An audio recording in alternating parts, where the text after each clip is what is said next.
I've been looking at the developing literature on short-term versus long-term mating strategies in men. And I've been particularly interested in this in relation to the sexual revolution, because in principle, what the sexual revolution did with its decrease of strictures of sexual behavior, but also the provision of hypothetically functional birth control, is it made it less risky for women to engage in short-term sexual behavior.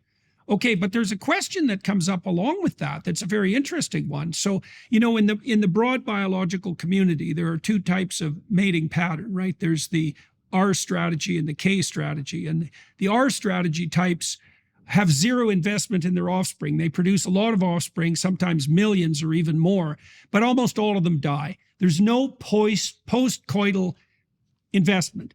And then on the other side, there are human beings where it's few offspring, very, very high investment. But within human beings, that same distribution applies. Yeah, well, so there's a developing literature, which you may be well aware of, identifying the personality traits of the short-term maters. And the short-term male maters are dark tetrad types. They're narcissistic, psychopathic, Machiavellian, and sadistic, which is, a nice addition to the group. And so this is a very interesting development as well, as far as I'm concerned, because it does seem to imply that as you tilt a society towards sexual freedom, let's say on the hedonistic side, it looks to me like you deliver the women over to the short-term mating males, and they have those personality characteristics that we just described. Absolutely, yes. That seems like a bad idea. I would say you are correct. From the work I've done on narcissism and relationships, which is pretty significant, you find narcissism predicts short-term mating. You find narcissists are more extroverted, so they're more attractive. They're more attractive when you meet this grandiose narcissism. So when you meet people narcissistic, they're more attractive. They spend more time grooming, so they look better when they're mating. They're also willing to cheat on their spouse. So even if you're in a steady relationship, if you're narcissistic, you're like, well, I can go cheat on the side. That'll be okay. They tend to alternative partners more than other people. So there's all these different mechanisms in place that mean that if there's a lot of short-term mating going on, the people doing it are going to be overrepresented by narcissists. And on the apps, you're going to find the same thing. Yeah. Well, so I'm so interested in this because it seems to me to lay out a plausible pathway to doing something like solving the is-ought problem with regards to sexual morality. Because a real serious question arose, let's say at the beginning of the 60s, right? It's a question that might be the entire reason for the culture war. There's probably more, but it's a big one. It's like, okay, so now women have the pill. All right, so that makes them very different than women before the pill, like radically different, because now they're the first females that have ever existed that have voluntary control over their reproductive function. So that's a huge deal. Okay, so what does that mean? It means the definition of woman itself has to be rejigged. Okay, now does it mean that women can tilt towards the same more profligate reproductive strategy that men use? Because that could be an outcome. In fact, that's the promise of the sexual revolution, essentially. But it looks to me like the consequence of that is that women turn themselves over to the immature, narcissistic, self-grooming, showy men who can't commit, who don't want a long-term relationship, who don't make good fathers because, well, they're not very likely to stick around, for example. And so then, I think we're at the point already, perhaps, and I'd like your view on this, that one of the things that psychologists can tell young women is that the shorter term mating strategy game you play, the more likely you are to end up in the hands of a psychopathic partner. Absolutely. That is, if you're going for short-term mating, the other people involved are going to be less agreeable, less interested in deep emotional connection, and they're going to be more interested in their own power and pleasure from sexual conquest, which means you're going to get more narcissists and psychopaths. It's just like the math of the situation. Yes. Yeah. Okay. And I'm not a prude in any way. I mean, this is literally just the math of when you set things up this way, this is what you're going to get. It's like saying, hey, I meet guys at bars. I'm like, well, the people you meet at a bar are going to be different than you meet at the charity picnic. Just a different selection of people.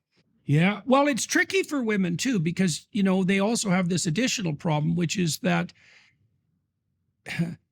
the dependent, hyper-obedient losers are also going to be the nice guys who are hanging around the nice situations. And that's also not a good deal for them, right? But it is the psychopathic end of it is quite frightening because, well, the literature, when personality psychologists started to investigate subclinical psychopathy and developed the dark triad formulation, right? So that was narcissistic, so wanting unearned social status, Machiavellian, manipulative, and psychopathic, which is predatory and parasitical. That's a pretty bad combination. Yes. Right? And they were the ones, but it wasn't bad enough. This is the thing that's so terrifying because further investigation showed that formulation wasn't complete till you added sadism, which was positive delight in the unnecessary suffering of others. Yes. And so what women have to understand is that, you're not only turning yourself over to the,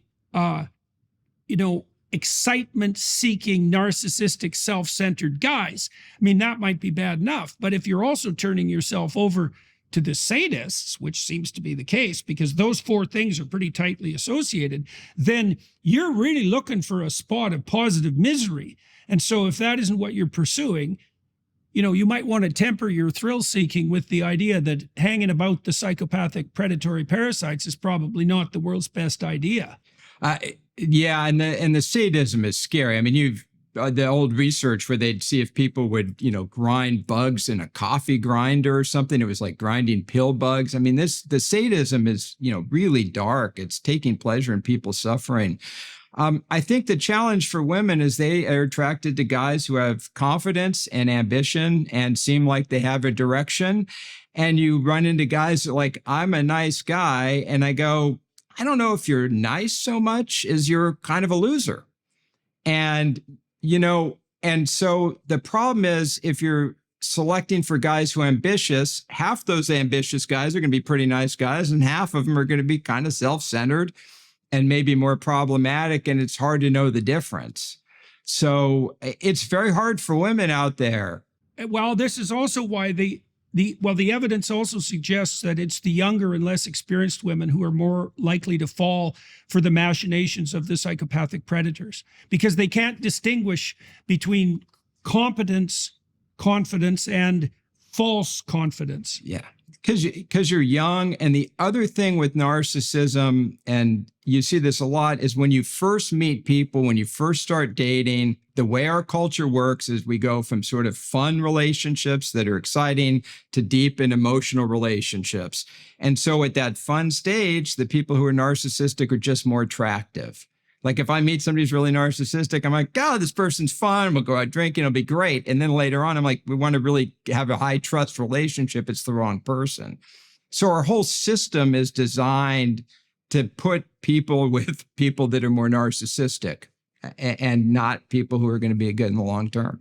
Just where our system works. Yeah. Yeah. Well, there's another complexity there that you pointed to as well, which is that, and we could make this rule of thumb. It's like, almost all losers will attempt to pass themselves off as nice guys. But and I mean the infantile dependent types. I'm not infantile and dependent. I'm nice. Well, so some nice guys are competent, but all infantile losers, except those who've fallen completely off the edge of the world and are resentful beyond belief, they're going to pass themselves off as nice guys. Now, if you're hanging around with the predatory psychopaths, even in the initial short-term stages of a relationship, you're not going to have to contend with the false nice guy problem, right? And that's a major problem, because what woman in her right mind wants a dependent man? That's like, you might as well just have a child, right? At least the child has an excuse. Yeah. And so by being attracted to the more dominating types, you solve the nice guy problem, but Exactly. the next problem is that you throw your hand. Yeah, okay. That is very well put. You You solve the dependent problem, but you get the psychopath problem. So you solve one problem, but you end up with another problem. And I think this is so important because I get tired of guys saying, you know, I'm a nice guy. I'm like, really? You out doing charity work every week? Do you run you down at the church every week putting together the kids camp? Because I bet if you were doing that, women would find you attractive. I bet you're just kind of weak.